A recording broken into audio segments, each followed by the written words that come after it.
What's up YouTube, Mr. Lamessy here, and today we're going to take a look at Diablo 2 Resurrected patch 2.5 updated notes. This is October 3rd, so this is the second update, I believe, because they've done that previous update that one time that we did take a look at, and now we're going to get one more. Let's dive in and let's see what they are saying. Update on October 3rd, additional patch notes have been added and are denoted in red font. These patch notes are currently live for PC only. Once they're available for console next week, we'll update this blog and our forums. So let's go ahead and dive in and look for the red. No new zones, but they did already take out Lower Kuros and change out a couple of those. New Sunder Charms, blah, blah, blah. I was kind of hoping there would have been something more for the physical. It just feels like... Wait, physical damage received increased by 10%. Monster physical immunity is sundered. I don't know. I feel like I wish they gave you a plus physical damage to how much the physical character dealt as well. That could maybe, yeah, because this is just damage reduction percent, which like 30% is brutal. 10% is still like rough. But, you know, okay. I just don't see that being used too much. But, man, if they gave you, like, a small buff to your physical damage as well, that could be, like, a nice combatant for that. Still looking for red. Here we go. Fixed an issue where item labels would stretch and become distorted while the character menu is open. Fixed an issue that prevent players with underscores in their offline character's name from playing a game. What? It's so funny, the kinds of bugs that come up. Fixed an issue that allowed for character movement while on a loading screen. Oh, thank God. Okay. So yeah, with this latest patch, you could move during load screens again, which was just a nightmare. Because one, I mean, you could just go and die while you're in that load screen still if you're like running around and whatever. But it also screwed up with speedrunning, because in speedrunning, during load screens, the timer pauses.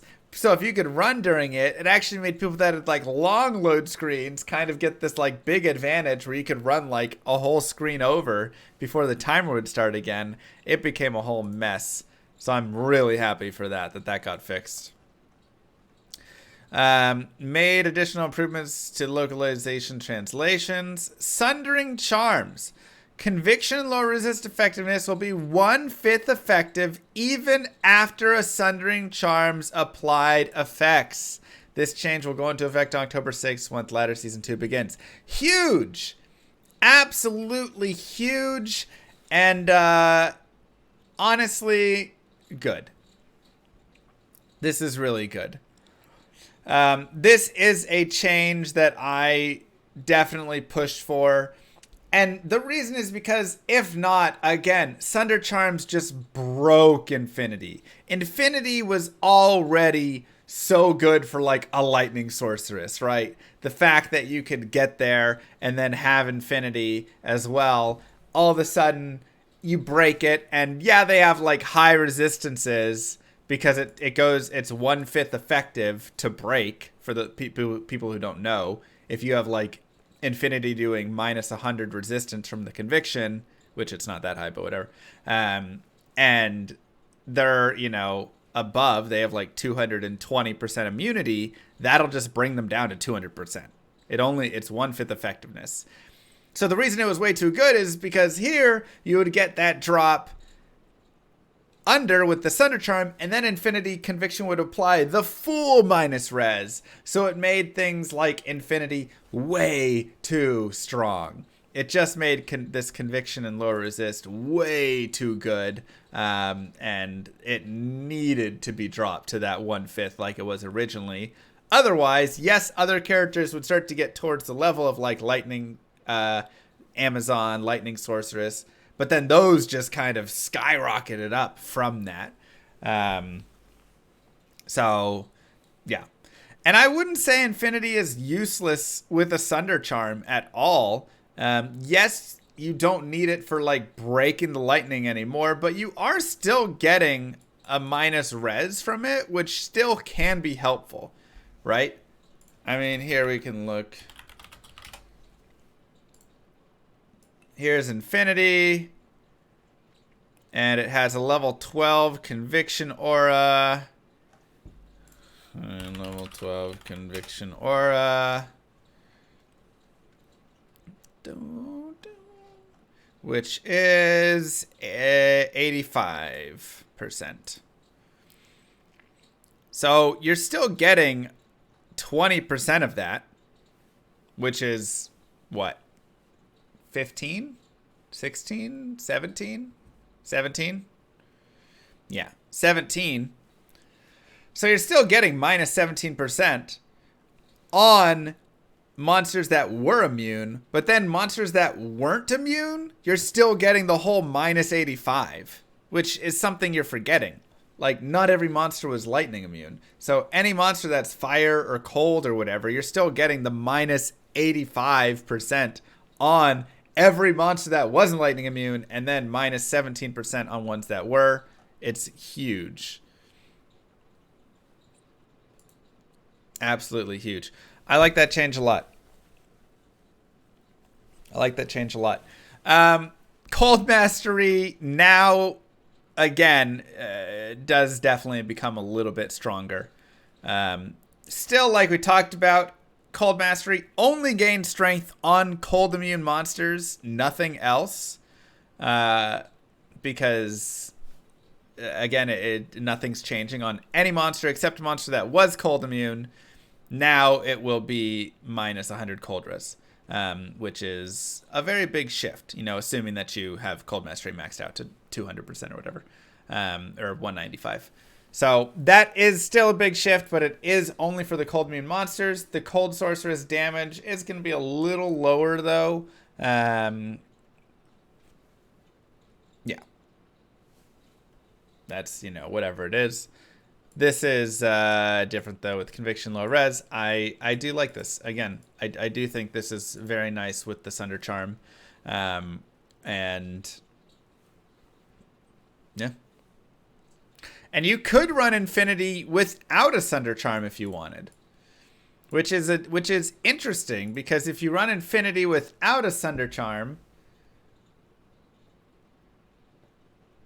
it just depends the immunity of said monster and all that,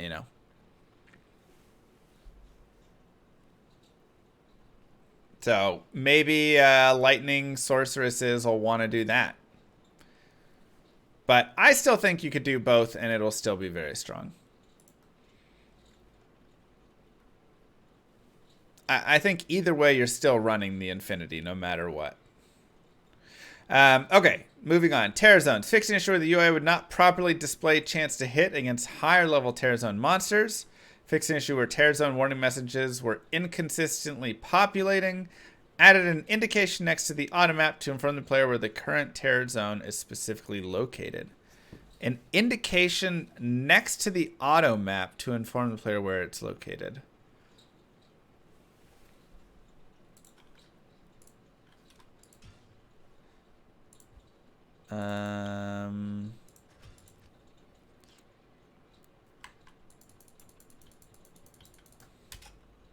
Cold Plains and Cave. Am I supposed to next to the auto map?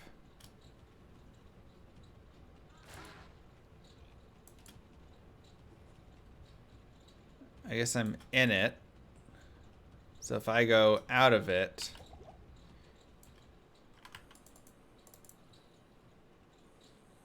I don't see any indication.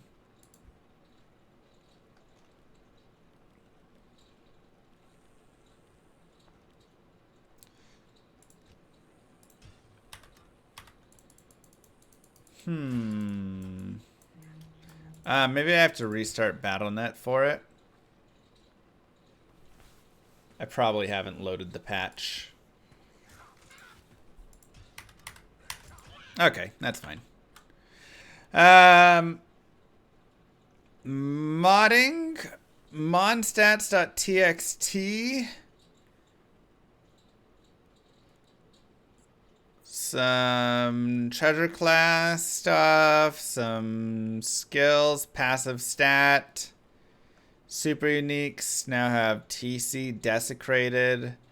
And treasure class ex.txt now has ladder. I'm guessing these are all new columns added. And don't forget to follow Mr. Llama SC. Wow. Well, some pretty basic stuff there for the most part, but this is big. This is a very big shift, and like I say, I do believe this is in the right direction, because the last thing we needed was the Lightning Javazon and Lightning Sorceress to get even stronger because of this, you know, like breaking the immunities and then murdering with all the damage that those already have. It felt like it was gonna get too strong.